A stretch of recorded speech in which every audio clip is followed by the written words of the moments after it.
Advanced Studio Classroom is on the air.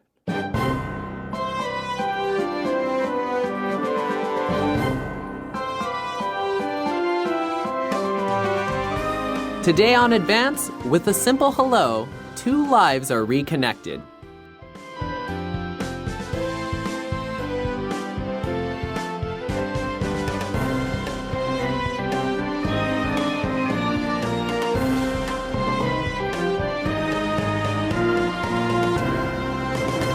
Hello, friends, and welcome to Advanced Studio Classroom. I'm your host, Joe, and today we are doing the second day of our lifestyle article, Making a Positive Impact on Students.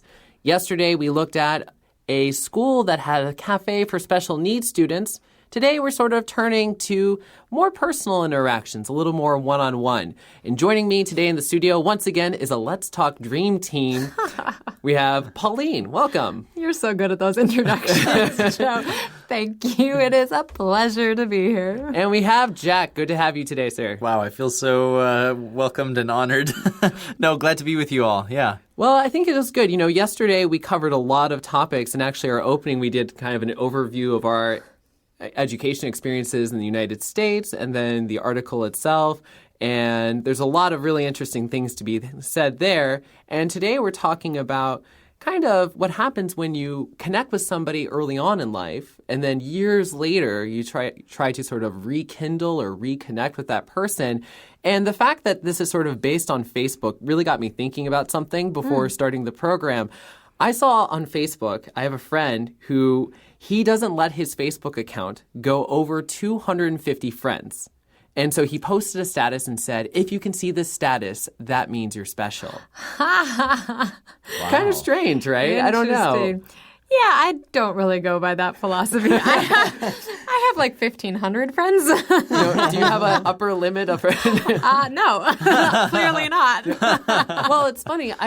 At first, I thought this was kind of unusual, and I started talking to some of my other American friends about it, and they're like, well, my Facebook is really designed for just people who are actually my friends. And I thought that was kind of interesting. I do think there's a lot of different philosophies about how people use Facebook, how they see it, and how they're using it in their lives. And I think all of them are really legitimate. I think it's just most important that you understand what yours is. And if somebody else doesn't share that, not to be hurt or frustrated if they don't friend you when you request it, because everybody has different ways that they're going about using social media in their lives, right? So for me, my main purpose for using Facebook is to be able to share pictures of my life with my family and friends all over the world, because I've lived so many different places. I want to be able to stay connected and see what's happening in their lives, share it with mine.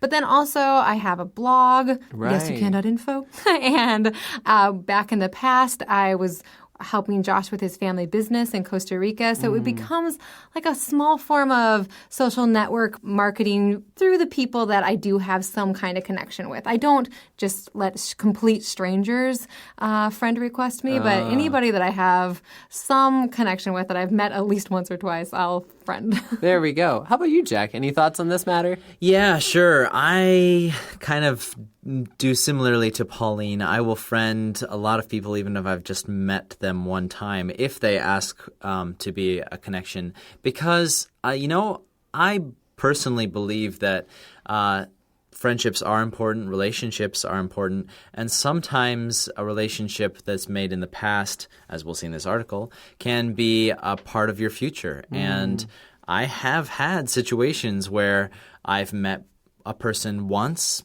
and we connected on Facebook, and lo and behold, 6 years down the road, suddenly they're back in my life. And now it was an easy way for us to reconnect on something.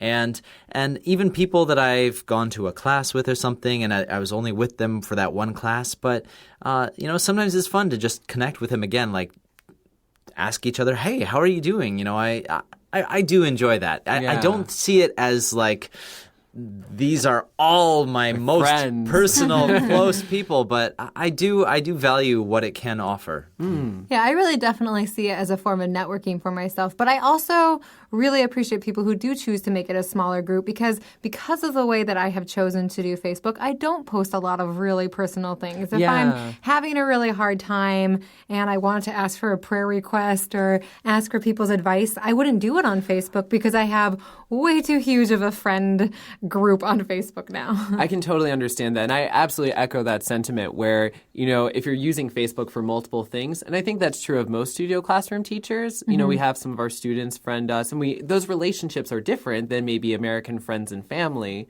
or people that we're really, really close to. So, of course, you're not going for the super personal sharing. But even that, I think different studio classroom teachers will do it differently, too. Oh, yeah. Some teachers are like, oh, yeah, all the students. Others will say, well, actually, I really keep this for my close friends and family that I'm trying to connect with at home. And so I think that's always good to remember when you go to friend request people, you think, oh, we've got a friendly relationship or I've met them. I really admire them. I'd love to see what they have to say.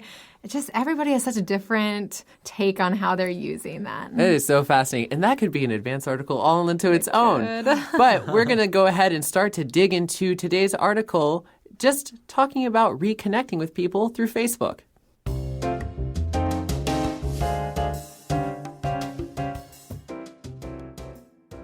She said hello on Facebook. It opened the door on a life long forgotten. My past has caught up with me. It happened a few years back when a new friend moved into my digital neighborhood.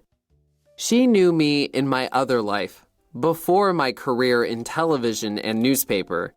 "Hello, Mrs. Luganbill," said the Facebook query.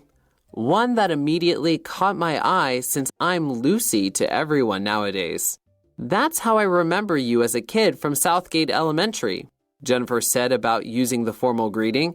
"I think I was in first or second grade." I just love how this starts. My past has caught up with me. It's a really interesting way to phrase it because I think actually we often do this as writers in our native language is we'll try and take a phrase or a word and use it in a way that catches people's attention and maybe makes them think one thing, and then you do this sudden switch, it means something else, right? Right. Because it adds interest and almost like tension. Yeah, and it's a creative use of the language. But, of course, for a non-native speaker, that can be a little confusing, too, right? So just so you know, usually if you say somebody's past has caught up with them, it's a negative thing. It's like if they did something wrong in the past or maybe they did a crime in the past. There's a secret in their past. Yeah. So I think the most straightforward, if somebody did a crime, they thought they got away with it, and then years later somehow it came back up and they were able to prove it, and that person gets thrown in jail 5 years later, and their past has caught up with them. them. That's right. In general, I think our author, Lucy Luganbill, likes to use kind of creative writing techniques. I like that she said, "It happened a few years back when a new friend moved into my digital neighborhood." Oh, that right. I like that too. Oh, digital neighborhood, not something we normally That's say. right. That's a really uncommon phrase, but when you pair it together, I feel like most native speakers would go, "Oh yeah, that makes sense." Yeah, it's actually, I think I might start using that. I like the idea of your digital neighborhood. The idea of all these people that you're bumping into, metaphorically, you're having conversations with, or you know little bits and pieces about their life. Normally, before the time of internet, that would be the people in your neighborhood, are the ones that you know a little bit about what school their kids are going to and little things. Oh, I know they went on vacation last week. You know all these little bits and pieces, and occasionally you say hello. Well, that's all the things we do on Facebook now with all of our Facebook friends. That's your neighborhood, your digital neighborhood. It's so true. And so, this interaction starts off just really casually. And so someone contacts Mrs. Luganbill, and apparently this is someone who knew her before her career in television and newspaper, because it starts with, "Hello, Mrs. Luganbill." Yes, and of course you might think, okay, why would that set her apart as someone different that she calls her Mrs. Luganbill? Well, it's because she is known by Lucy to everyone nowadays. And by the way, we saw that phrase that it caught her eye. What is that?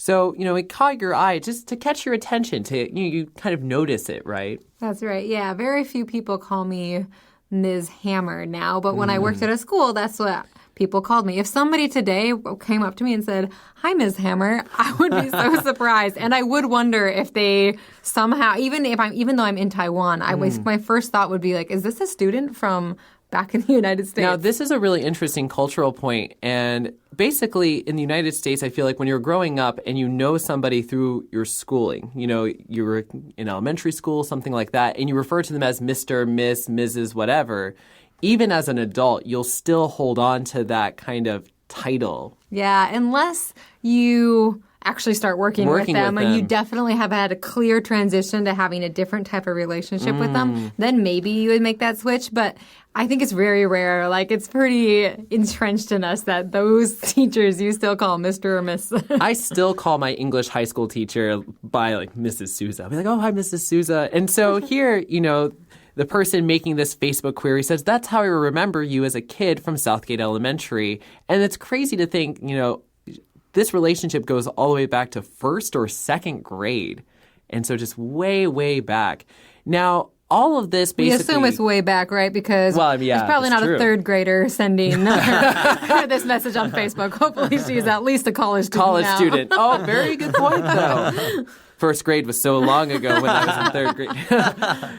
But we start to move into this lady, Mrs. Luganbill's memory of what she used to do before being a writer for a newspaper and in television with On Duty. Let's get that next reading.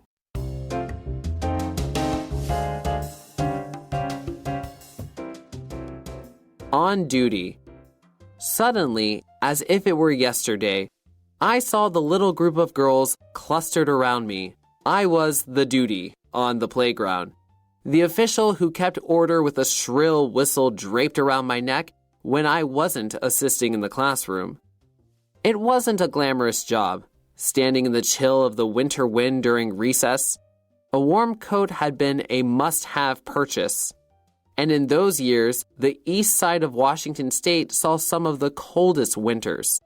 Jennifer, the little girl now grown up, remembered my coat. It was furry and just plain glamorous, she wrote in her message. The coat almost symbolized a happy life we might aspire to. We were like groupies, and you were our chosen movie star. Funny how different my perspective was back then. I saw little children wanting warmth and hugs, and needing their exercise too. Eventually, I would shoo them away to play. In spite of that, within a few minutes, the children would migrate back to my open arms for more snuggling.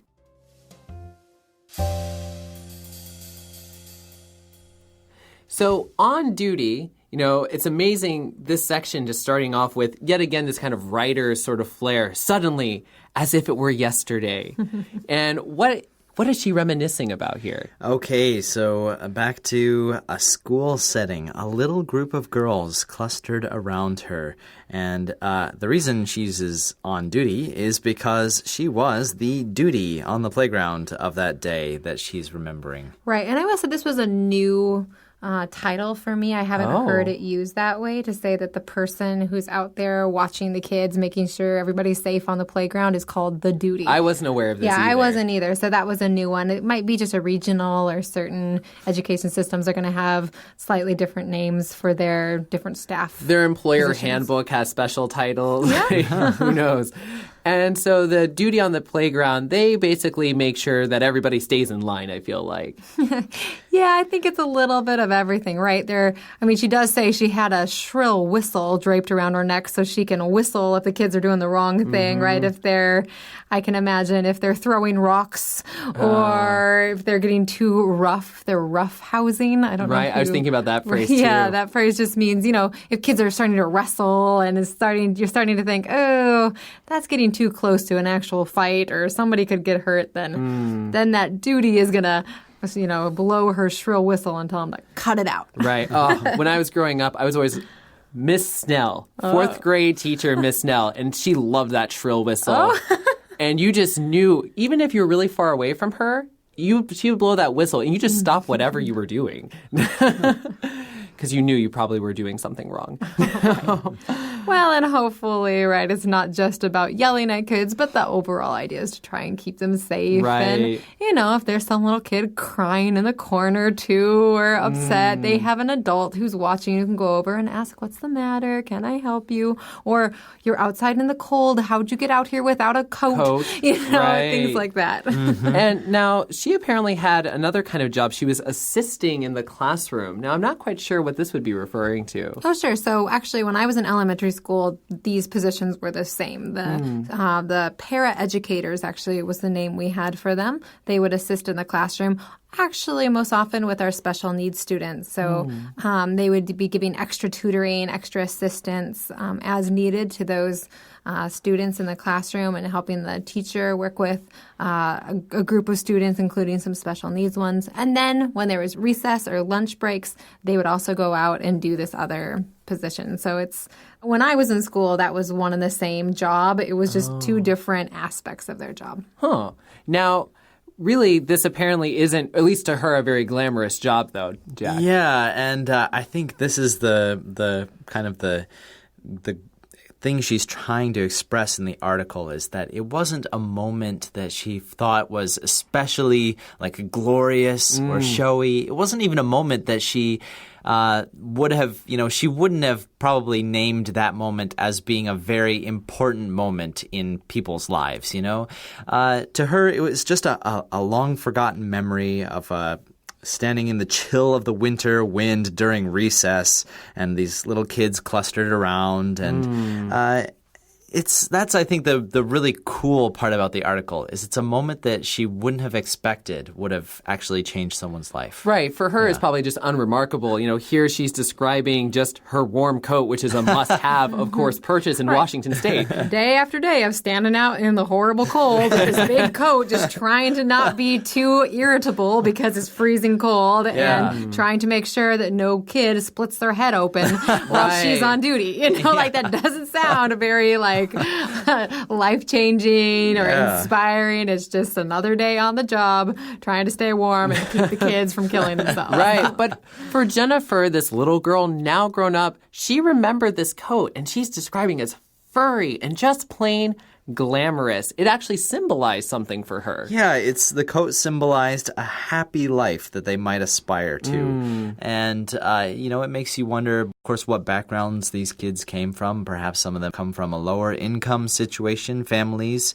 Some of them just maybe they don't have that same kind of experience in their childhood where they're getting kinds of fashionable clothes or something like that. Maybe. And so for them, seeing Mrs.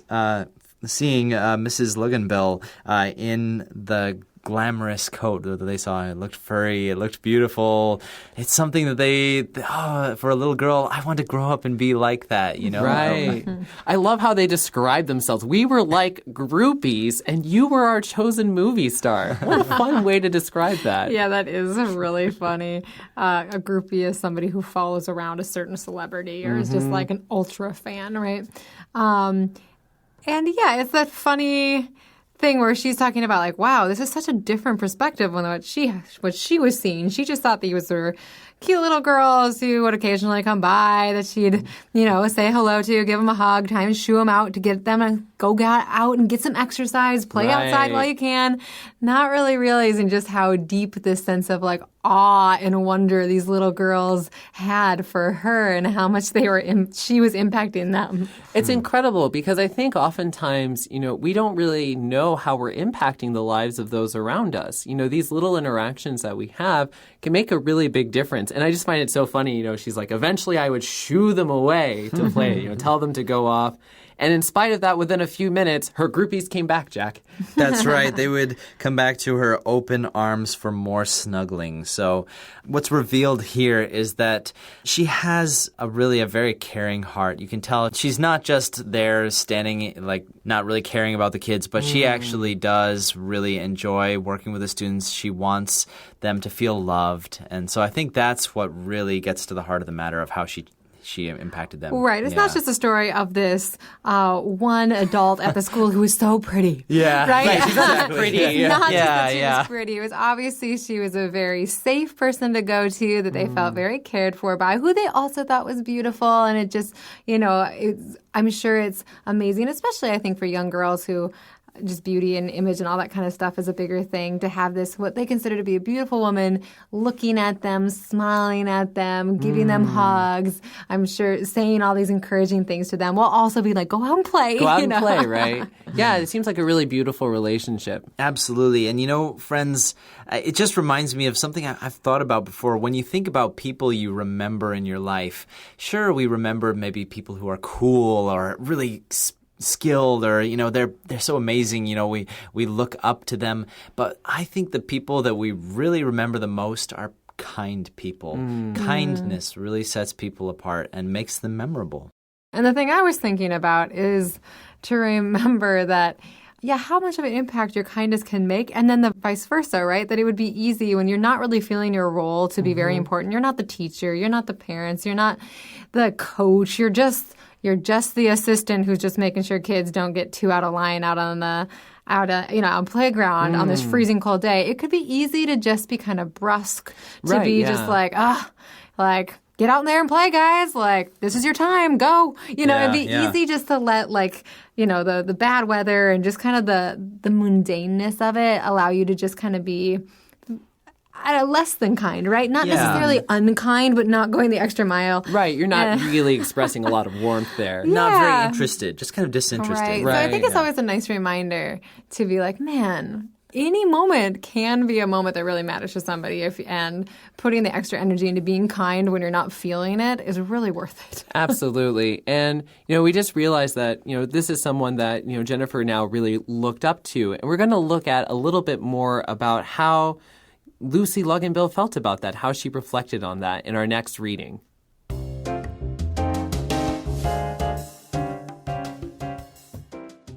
Standing in someone's light. It is almost like as a kid you want to stand in someone's light, especially if you look up to them.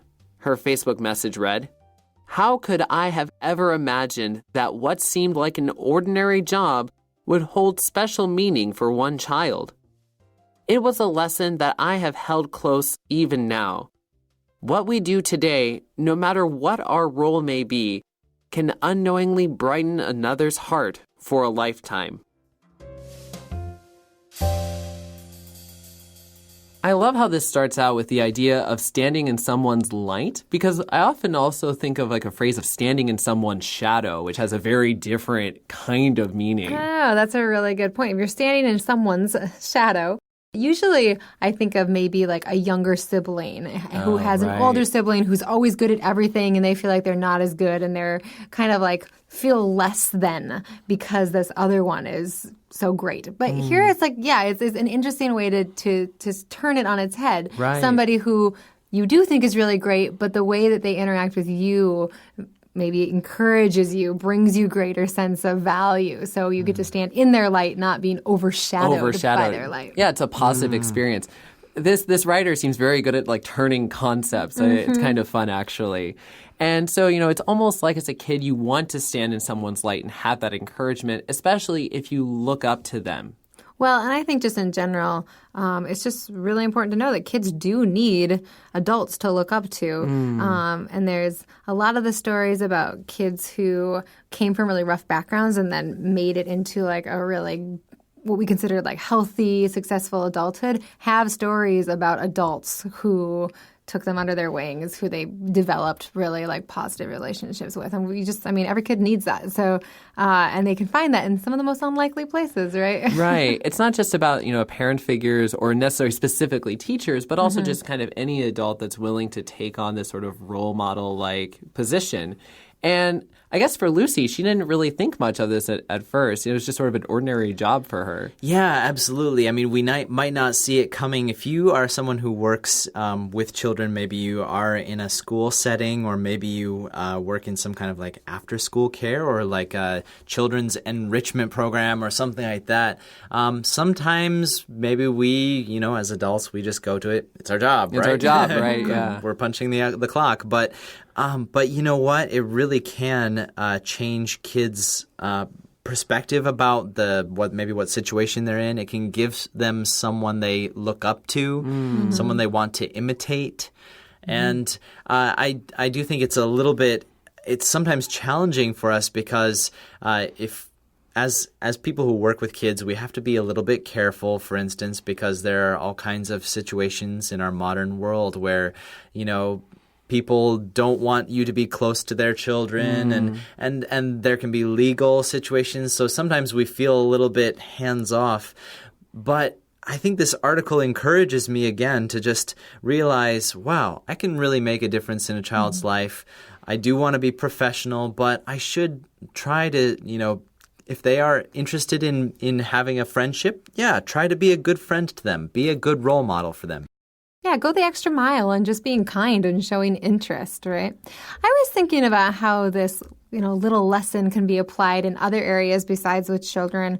I was thinking there's so many just mundane tasks that have consistent interactions with a group of people, right? So again, I go to like waitressing because I did that for so many years, especially if you get to waitress in like a little diner where the same people keep coming in all the time, right? Like just taking the time to be kind, especially kind to the ones who are the most grumpy or the most picky. That makes such a huge difference. Right? We're not saying you're going to change their lives, but you could be a consistent bright spot in somebody's life. You could be like making differences, right? Differences in somebody's day and somebody's experience of the world around them as they have more kind interactions with others in their neighborhood and their sphere of everyday life. Right. And I feel like that sentiment is echoed really well here where, Lucy writes, no matter what our role may be, we can kind of unknowingly brighten another's heart for a lifetime. And it's not limited to just teachers. Any real role, just like Pauline was mentioning, where you're having consistent interactions.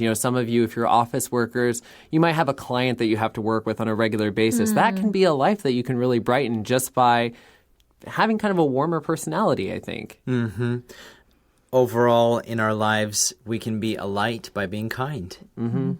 And so I think that there's a lot to be said here about looking for opportunities to go the extra mile, especially for, regardless of the job you have, regardless of who you're working with, but really having a heart to love other people. Absolutely. Yeah. And finding creative, innovative ways to do that, right? We heard about that yesterday in our other part of this article with a teacher who has a heart to give these special needs students as an experience that many people would think, well, they're not capable of that, they're not able, and finding a way and having that desire and throwing their passion into that. And then today, I think, and even like, okay, maybe you don't have any super creative, really innovative ideas to change the world, but at the very least, you can be extra kind. Absolutely. Well, friends, I want to thank you so much for joining us today as we conclude this month's lifestyle feature. And I want to ask, do you have any heartwarming stories? You should go ahead, write us an email at advanced@studioclassroom.com. Share them. We'd love to hear your heartwarming, life-changing stories. And this has been Joe. I'm Pauline. And Jack. Saying goodbye. Goodbye.